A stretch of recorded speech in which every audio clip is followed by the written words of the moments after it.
la stèle de Mermoz, cachée à tes pas. Elle va jusqu'à la mer.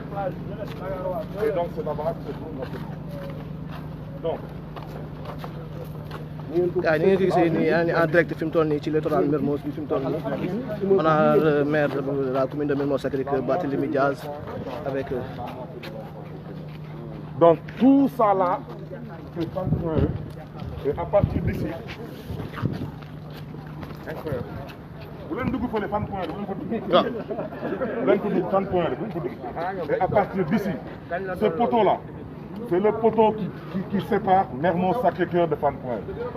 Bien regardez. gars ñu ngi gisee nii avec Guy Marius Sagna monsieur le maire Barthélémy Diaz ñoo nekk nii instant yii fi mu toll nii ci Mermoz littoral bi. Donc regarde, ma commune commence là. Hein? Ma commune commence là. Non, on ne rentre pas à Fann Point E. Mais commandant, ça va.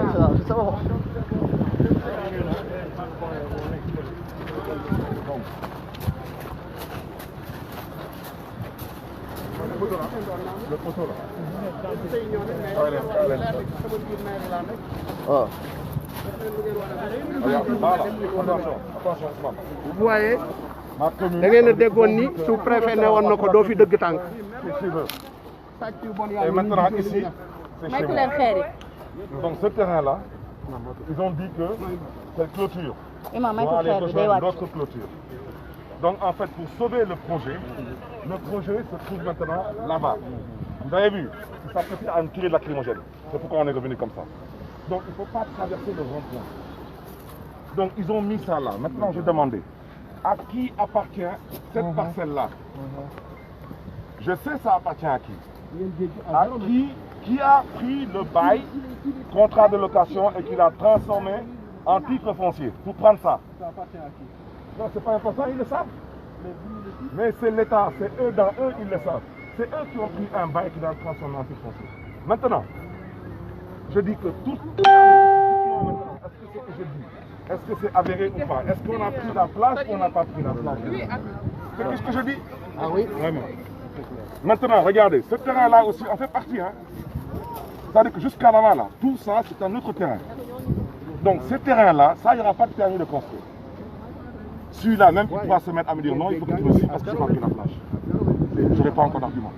Parce qu'il va dire ah non, moi, l'entrée, c'est par ici. J'ai mon terrain en bonne et due forme, les autres, ils ont leur terrain là-bas. Tu ne peux même pas t'imaginer des paradis que tu.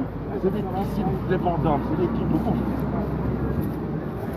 Donc, moi, ma commune, je reviens à ce que c'était bu leen dugg Fann Point E. Gis nga. gars yi ni ngeen ko gisee nii monsieur le maire Barthélémy Diaz mi ngi nii instant yi daf appel avec activiste Guy Marius Sagna ñoo nekk nii instant yi nii ci littoral Mermoz bi nii ni ngeen ko gisee nii.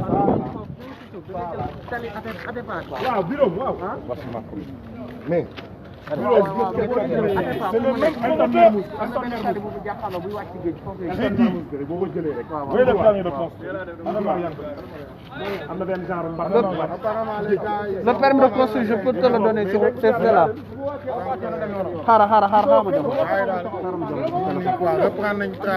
Alors, sur le permis de construire. Sur le permis de construire, il est bien indiqué, lieu situé à Mermoz. Situé à Mermoz. Moi, je dis que Mermoz, ce n'est pas à Fann Point E. Mermoz, c'est dans la commune de Mermoz Sacré-Cœur. Maintenant, ils ont décidé que voici le poteau qui va séparer Mermoz Sacré-Cœur de Fann Point E. Fann Point E est là, Mermoz Sacré-Cœur est là. Le titre, le permis de construire, il est là. Vous voyez quoi? Vous voyez un numéro de titre foncier. Vous voyez situé où? Sur la corniche ouest, derrière l'école de tennis. Situé à Mermoz, dans la commune de Fann Point E. Depuis quand est-ce que Mermoz est dans la commune de Fann Point E? Il faut bien que le préfet de Dakar vous dise depuis quand est-ce que Mermoz est dans la commune de Fann Point E. Et depuis quand est-ce qu'un poteau de courant ou un poteau, je ne sais pas de quoi, peut délimiter une commune?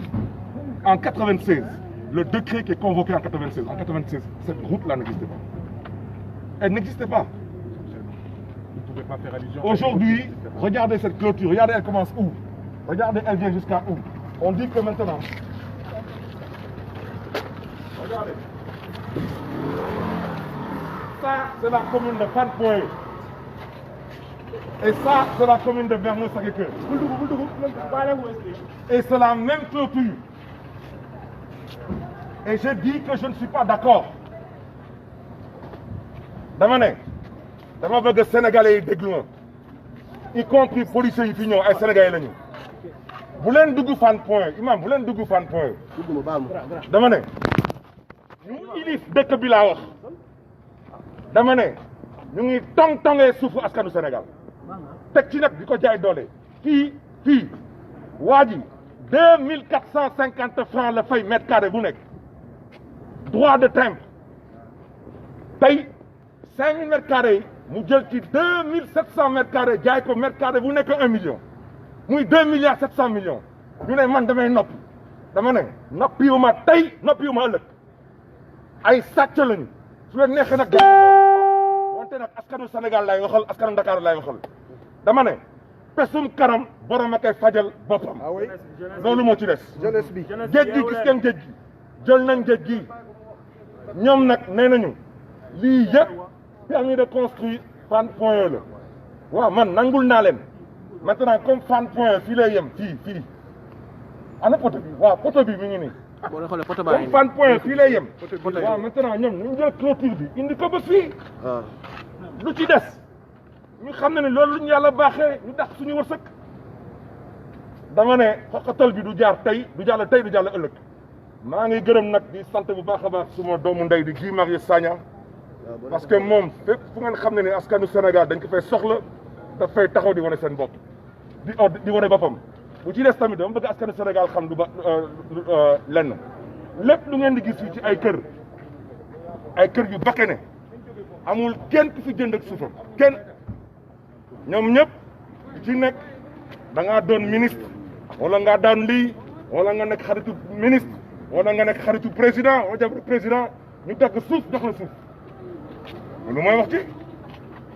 kon nag mbokk yi loolu moo nekkoon kaddu yi dama ne bu ci des je demande dans ce pays s'il reste une société civile qui m'entend je veux que vous vous réveillez et que vous sachiez que le rôle de la société civile c'est de défendre et de protéger les intérêts des Sénégalais parce que Macky Sall a décidé de déprotéger les Sénégalais.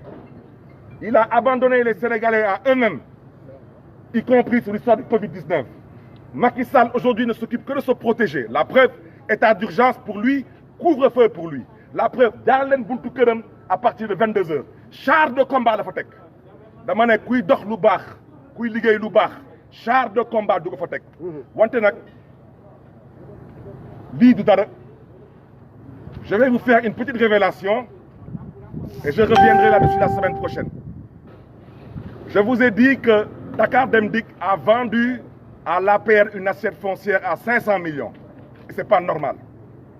Dakar Dem Dikk aussi a vendu à des stations d'essence, a vendu à une banque. Toutes ces personnes physiques ou morales, qui ont acheté du foncier à Dakar Dem Dikk, l'argent des transactions figure dans les comptes 2017, 2018, 2019 de Dakar Dem Dikk, sauf les 500 millions de l'APR. Ça veut dire que l'APR dit avoir acheté un terrain à 500 millions. Je reviendrai là-dessus la semaine prochaine. Nulle part dans les livres financiers, vous verrez la transaction avec l'APR et l'argent positionné sur les comptes de l'APR, plus ou moins de Dakar Dem Dikk. C'est pour vous dire que trop c'est trop. Ce pillage du foncier, ce pillage aujourd'hui qui ne dit pas son nom, c'est aux Sénégalais de se lever et d'arrêter ce pillage et ce bradage. Donc loolu laa bëggoon wax di leen di ñaan tamit ngeen may suma doomu ndey gi mu am tamit lu mu ci sànni ci ay kaddu au besoin. waaw. Le maire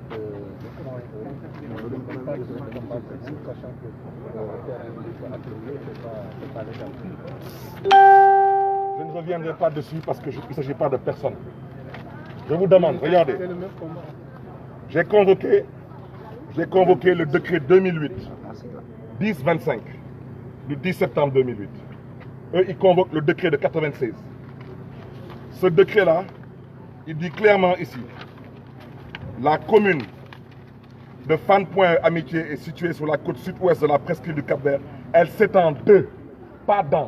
Elle s'étend de Mermoz, Sacré-Cœur au nord, à Gueule Tapée, Fass Colobane au sud. Elle ne s'étend pas dans Mermoz. On est dans Mermoz ici. dañu déggul français. dama ne dañuy dégg français su leen neexee. La preuve, ils ont délimité les communes à l'image du terrain. Parce qu'ils ont des intérêts sur le terrain. Et la preuve, c'est qu'ils sont ici pour m'arrêter. Mais les policiers qui savent qu'ils sont ici, là, savent très bien que je ne prêterai pas le flanc. Le flanc, c'est que les gens pensent que je vais sur le terrain. Ça, c'est le combat du peuple sénégalais. Et ce combat, il aura lieu. Il aura lieu parce que ce qui se passe ici est totalement inadmissible. Et je reviens à ce que j'ai dit. Je salue au passage la présence du député Cheikh Omar Sy. mi ngi nii maa ngi lay nuyu di la ziar honorable moom tamit ñu ngi koy ziar parce que il porte le combat pour la sauvegarde du littoral. Donc je reviens à ce que j'ai dit. Le préfet de Dakar sait très bien que ce n'est pas à lui de délimiter des communes. Il sait très bien que pour délimiter des communes, il faut envoyer des écrits. L'administration, c'est des écrits. On a fait une visite de terrain hier. Il devait rendre compte au ministre de l'Intérieur. Et ensuite, on devait tous nous informer par écrit. Ce matin, on reprend le travail. C'est comme la construction du siège de l'APR la nuit. Il n'y a que les voleurs qui travaillent la nuit en grande partie et qui se cachent. C'est la vérité. Ces gens qui ont repris les travaux sans attendre une quelconque notification. Mais ils le font parce qu'ils savent qu'ils n'ont pas le droit avec eux. Vous pensez que quel est le citoyen sénégalais que vous connaissez dans ce pays qui peut mobiliser autant de forces de l'ordre? Il n'est pas n'importe qui. Et il n'est pas avec n'importe qui. Mais nous aussi, nous ne sommes pas n'importe qui, nous sommes le peuple sénégalais. fu mu yem nag neex dama ne dañ leen di wax ay kaso dama ne doomu gor bu ngeen gis mos na kaso doomu gor bu ngeen gis mos na kaso kilifa diine ak kilifa aada ak homme politique ñëpp kaso du dara kenn dëpp fi kees kenn defu fi ñaawteef kon nag ku fi tëdd kaso na nga xam ne ni kooku moom ala kulli al da nga ciy am tiyaaba parce que tu le fais pour le peuple sénégalais li yëpp day jeex ñoom démb balaa ñuy ñëw am na ñu fi nekkoon bërki démb am na ñeneen ñu fi nekkoon demain dina am ñeneen ñu fi nekk et je reviens à ce que je dis construisez à vos risques et périls. Je le jure sur ce que j'ai le plus cher. Nous allons détruire tout ce que vous avez construit pour l'histoire et pour la postérité. Comme vous pensez avoir le monopole de la bêtise, on va vous apprendre qu'on vit en République. Et je reviens à ce que j'ai dit. La semaine prochaine, je vais vous apporter toutes les preuves que le siège de l'APR est l'une des plus grandes escroqueries foncières de ce pays. L'APR ne peut pas vous montrer où est-ce qu'elle a payé 500 millions à Dakar Dem Dikk. Ça ne figure pas dans les états financiers de Dakar Dem Dikk. Diamond Bank a payé 1,3 milliard. Ça figure dans les comptes financiers de Dakar Dem Dikk. Toutes les structures qui ont eu à acheter du foncier à Dakar Dem Dikk, l'argent de la transaction figure sur les états financiers de Dakar Dem Dikk. Sauf les fameux 500 millions de l'APR. Parce que l'APR n'a rien acheté. Diamond Bank a payé combien? Je vous dis, la semaine prochaine, je ferai mon point de presse, je vous donnerai tout. Ne soyez pas pressés. On est en train de tirer la sonnette d'alarme. Trop, c'est trop. Chers concitoyens, chers Sénégalais, levez-vous et mobilisez-vous. Si vous êtes des citoyens comme vous le prétendez, si vous êtes des Sénégalais comme vous le prétendez, si le Sénégal, vous prétendez que c'est un peuple, un but, une foi, levez-vous, mobilisez-vous. Parce que ñoom lu ñu woote mooy ñoom du ñu dem ñun du ñu dem te kenn du dem te ñoo lank ñoo bañ kon nag mbokk yi ñu ngi gërëm ñëpp di sant ñëpp. léegi Guy Marius Sagna li ñu jël nii instant yi nii mu sànni yenn kàddu boo xoolee. mbokk yi asalaamaaleykum. fi ma taxaw fi baaxul. dama bëgg ma wàcc. waaw. ayca. mbokk yi asalaamaaleykum. ñu ngi leen di nuyu yéen ñëpp ci seen tur ak seen sant. di gërëm suñu mbokk suñu xarit Barthélémy Dias. damay xamal mbooloo yiy déglu ne ñun waa FRAPP ñoo sàkku ci Barthélémy Dias ab ndaje.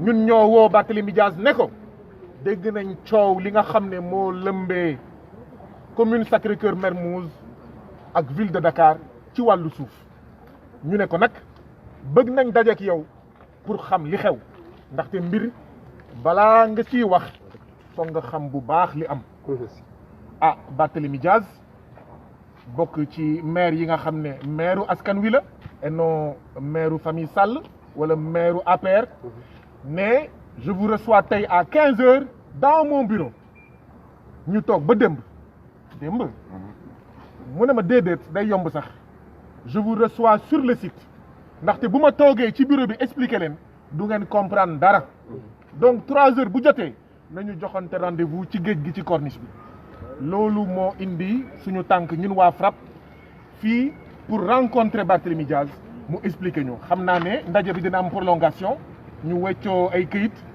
gën a setantal mbir yi waaye li ñu mun wax mooy combat bi Barthélémy Diaz di wax bu yóbboo ñu xam ne commencé na bu yóbboo ñu jàpp ne bés ni ki tey combat bi commencé na combat bi nag du combat Barthélémy Diaz du combat ville de Dakar du combat waa FRAPP du combat Guy Marius Sagna combat askan wi yépp la ndaxte lii xew fii ci corniche bi moo xew fële ca Njagañaaw moo xew fële sa Sindian ak Kiñaabuur moo xew fële ca Gerew moo xew ca Tivaouane Peulh moo xew ca Cap Skirring ci wàllu caxat-caxatee suuf si lii domaine public naturel la domaine public naturel nag yoon dafa am lum ci wax yoon dafa wax c'est inaliénable c'est imprescriptible donte après boo demee ci article 19 yoon day wax ne mun nañ ko déclasser aha baatu déclasser boobu moo indi la responsabilité pleine et entière du président Macky Sall dégg ngeen ñu fan yi passé ñuy wax yolom signature ñuy wax woyof signature lii c'est la preuve patente de kii mooy woyof signature président Macky Sall mooy yolom signature ndaxte moom rek moo am sañ-sañ déclasser domaine public naturel lii nag lu muy wane mooy il y a un conflit entre intérêt général ak intérêt individuel intérêt général et intérêt privé bu ñu toogee seetaan ñu ne tekk ne meng si rien n'est fait suñuy doom ak suñuy sët duñu mus a xam cafka ndoxu géej duñu mës a xam cafka suufu géej te lii mënul nekk mënuñu bàyyi ay samba boy yoo xam ne dañoo jàpp ne c'est le parti c'est la fratrie avant la patrie ñuy caxat-caxatee lépp li nga xam ne teg nañ ko seen loxo du xaalis ñu caxat-caxatee du société ñu caxat-caxatee suuf ñu caxat-caxatee moo tax dama bëgg mu leer il faut que ñu xool au-delà même de lii nii naka